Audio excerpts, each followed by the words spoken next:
Hello and thank you for joining us on ERi-TV for English News Broadcast live from Asmara. Today is Sunday, 23rd of June 2024.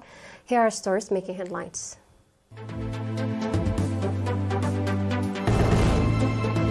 Diaspora nationals commemorate Martyrs' Day. Efforts being made to strengthen teaching and learning process. Russia vows to respond to U.S. measures. China and EU agree to launch consultation on investigation into Chinese EVs. Eritrean nationals in Kenya, Ethiopia, Zambia, Kuwait, and Norway marked Martyrs' Day with fervent patriotic zeal. The commemorative event in Nairobi featured a walkathon, a candle vigil, the cultural and artistic programs with participation from staff members of Eritrean embassy in Kenya and many nationals. During the occasion, Eritrea's ambassador to Kenya, Mr. Bayana Resom, delivered a speech focusing on the deep significance Martyrs' Day holds for the Eritrean people. Mr. David Hagos, acting chairman of the Eritrean community, commended those who participated in organizing the colorful event. In related news, nationals in Addis Ababa commemorated Martyrs' Day with patriotic zeal, featuring various programs portraying the day. At the event, Mr. Binyam Berhet, chargé d'affaires at the Eritrean embassy in Ethiopia and Eritrea's permanent representative at the African Union and Economic Commission of Africa, explained the heavy sacrifice paid for Eritrea's independence. He emphasized that it's every citizen's responsibility to uphold the martyrs' trust by living up to their expectation and demonstrating readiness in safeguarding national sovereignty and implementing national development programs. At the commemorative event in Lusaka, Zambia, the chairman of the Eritrean community stated, "Our martyrs are in our hearts," and called on nationals to live up to the expectations of the martyrs' trust. Similarly, Martyrs' Day was enthusiastically commemorated in Kuwait and several cities in Norway, featuring candle vigil and cultural and artistic programs depicting the day.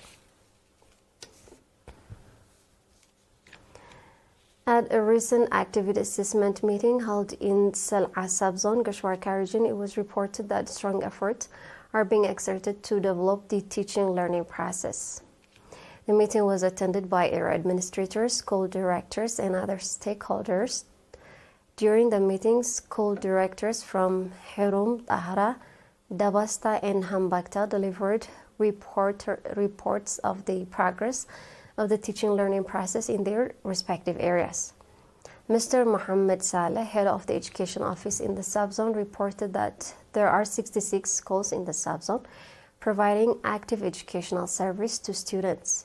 He highlighted that female school enrollment has increased by 18% and called for village regrouping to achieve better outcomes.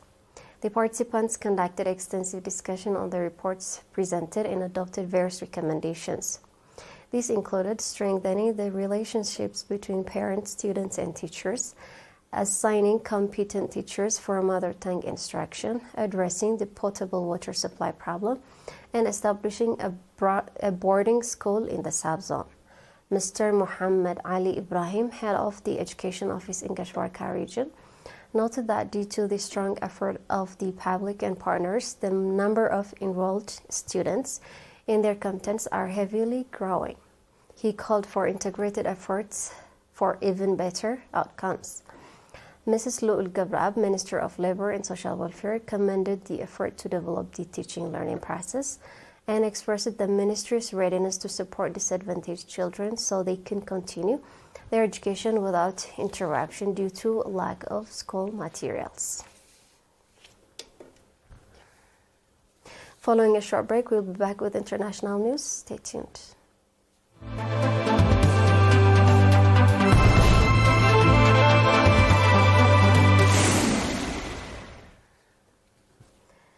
Russia will give adequate response if the United States close Russia's visa center, Russian Foreign Ministry spokesperson Maria Zakharova said yesterday.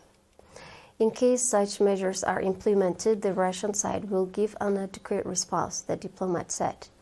Earlier in the day, Russian ambassador to the United States, Antony Antonov, told media that the United States had notified the Russian side that both offices of the Russian Visa Center in Washington and New York were closing. The United States was also depriving Russian diplomats' rights of tax exemption in the country.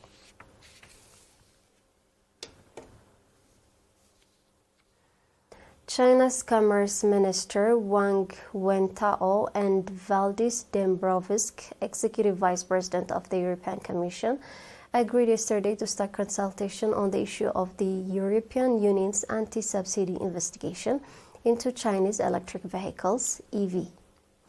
The consensus was reached during talks between the two officials via video link, the ministry said in a press release.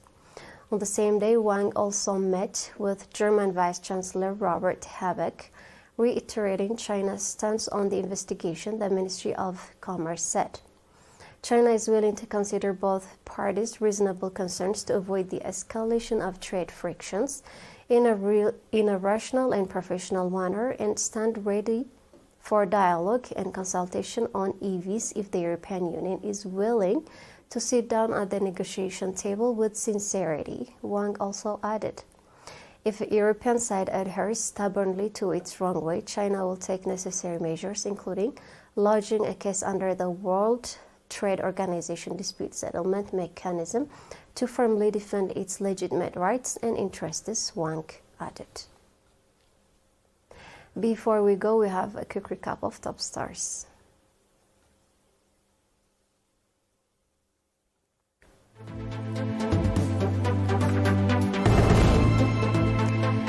Diaspora Nationals commemorates Martyrs' Day.